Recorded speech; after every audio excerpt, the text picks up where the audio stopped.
안녕하십니까, 미스터 솔로입니다. 이번 질문은 따끈따끈한 질문. 방금 전에 누군가 저한테 전화를 하셨어요.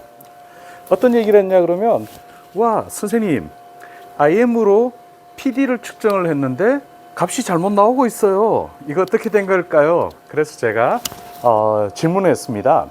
어떤 질문을 했냐 그러면, 자, IM으로 측정한 PD가 잘못됐다면 그 비교 대상이 뭡니까? 라고 말씀을 드렸더니, 여쭤봤더니 이런 말씀을 하시네요.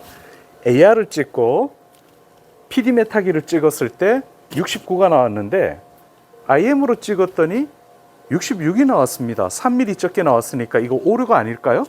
자, 그렇다면 AR 값과 PD 메타기가 일치한다고 해서 그 값이 맞다라고 생각하십니까?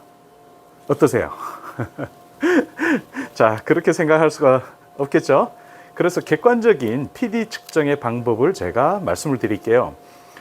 예전에도 제가 다른 데서 한번 이런 얘기를 했었는데요. 저는 어떤 기계를 볼 때 굉장히 객관적으로 봅니다. 객관적 근거가 없으면 그 기계를 아예 믿질 않아요. 그런 제 성향 때문에 IM을 처음 봤을 때도 제가 기계 괜찮네? 근데 이게 맞을까? 확인을 해봤죠. 딱 맞아요. 그래서 제가 신뢰를 하기 시작했던 그런 이유죠.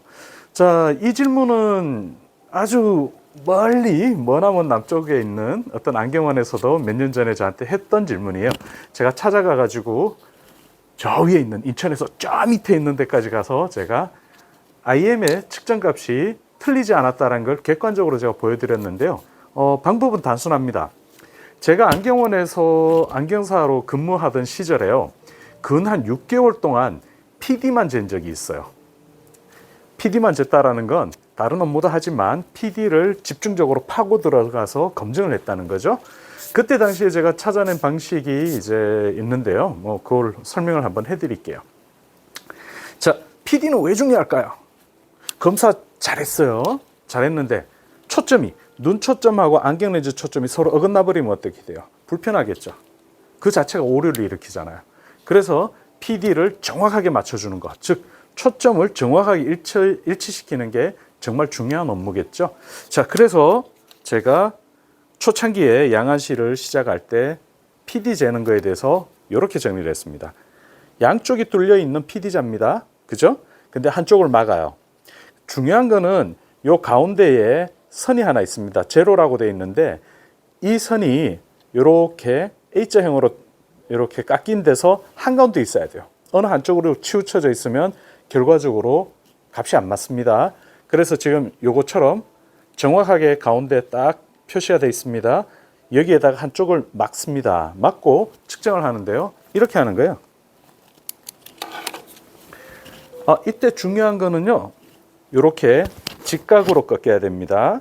직각으로 꺾여야지. 이게 이렇게 되거나 이렇게 제껴지면은 이게 안 맞아요. 정면에서 봤을 때 이렇게 갖다 대는 거고요. 이쪽 그 손가락은 관자놀이에. 그래서 얘가 이렇게 보면 기울지 않아야 됩니다. 기울지 않아야 되고 한가운데 딱 있어야 되겠죠. 그 다음에 제가 습관적으로 직업병처럼 갖고 다니는 펜라이트죠. 사실 이 펜라이트는 좀 조심하셔야 돼요. 이거는 레저용이기 때문에 굉장히 셉니다. 의료용 펜라이트 쓰시면 좋아요. 몇 천 원 안 해요. 자, 펜라이트를 가지고요, 내가 측정하고자 하는 상대편이 예를 들어서 오른쪽 눈이잖아요. 오른쪽 눈이면 얘를 이렇게 딱 갖다 대고 코에 맞춰주고요, 관자놀이에 갖다 대고 직각을 이루게, 아까 말씀드린 것처럼 그 다음에 여기에서 이렇게 비춰줍니다. 상대편에 눈을 쏘면 안 돼요. 눈 밑이나 아니면 이 위쪽, 가급적이면 뺨 쪽을 쏴주시는 게 좋아요. 빛을 그렇게 쏘게 되면 각막에 반짝반짝 빛나는 정점이 있습니다. 자, 이쪽은 어때요? 막았죠? 이쪽만 보이죠? 그러면 단한 PD가 나오겠죠? 자, 그래서 이렇게 해가지고 상대편에 갖다 대고 딱 봤더니 33이 나왔어요. 자, 그럼 똑같습니다. 뒤집어서 이번엔 이쪽으로 봅니다. 이쪽으로 해서 33이 나왔어요. 그러면 양안으로 개방하게 되면 어떨까요? 자, 요거 두 가지가 필요하겠죠? 하나는 단안 차폐, 하나는 양안 개폐. 그렇게 해서 33, 33이었는데 양안을 개폐해서 봤더니 66이 나왔어요. 그러면 시선 정렬은 큰 문제는 없겠구나라고 유추가 가능하죠. 속단은 아니에요. 자, 근데 만약에 33이 나왔는데 개폐를 했더니 69가 나왔어요. 66이 나와야 되는데 69가 나왔어요. 뭐죠? 눈이 바깥쪽으로 이렇게 벌어진 거죠.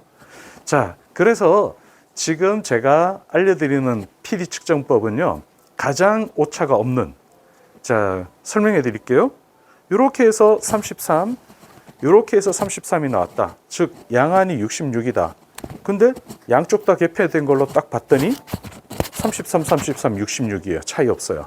그러면 별로 큰 문제 없겠구나. 이렇게 유추할 수 있다는 얘기인데, 자, 이거를 왜 말씀드리냐 그러면 가장 객관적으로 한번 볼게요. 단안 차폐에서 단안이 정면으로 직진을 합니다. 그죠? 어때요? 이거는 전혀 오류가 없는 거죠. 반대쪽을 막았을 때도 마찬가지예요. 직진을 하게 되어 있습니다. 그러니까 여기서 33이 나오고 여기가 31이 나왔다. 그럼 어떻게 돼요? 64겠죠. 이건 빼도 박도 못하는 거죠. 제가 처음에 IM이라는 기계를 만났을 때 이 기준으로 제가 확인을 한번 해봤어요. 해봤는데 정확하게 딱 일치가 됐어요. 제가 안경원의 원장으로 생활할 때 저보다 연배가 많고 나이가 많으시고 경력이 20년, 30년 넘으신 분들 저녁 때마다 데려다 놓고 왜 PD를 계속 제기했을까요? 이게 가장 기본적인 거고 여기에서 출발하는 거죠. 제가 어느 정도까지 했었냐 그러면요, 그때 선생님들이 누구를 몇 번을 재더라도 항상 같은 값이 나올 때까지 트레이닝을 시켰어요. 이게 기준점입니다. 그래서 PD가 정확할까 아닐까 기계에 대해서 의심이 든다 그러면 본인이 직접 검증을 해보세요. 방금 알려드린 것처럼 단안 PD를 정확하게 재주시고 그 값과 기계가 맞는지, 그 다음에 쟀을 때마다 얘네들 기계 값이 늘 균일하게 나오는지 이걸 한번 확인해 볼 필요가 있겠죠. 자, 그래서 PD 재는 거에 대해서 오늘은 단안 PD와 양안 PD의 상관관계와 측정하는 방법, 가장 단순하지만 가장 믿을 만한, 신뢰할 수 있는 방법입니다. 자, 또 다른 질문이 있다면 답변을 준비를 해드리겠습니다.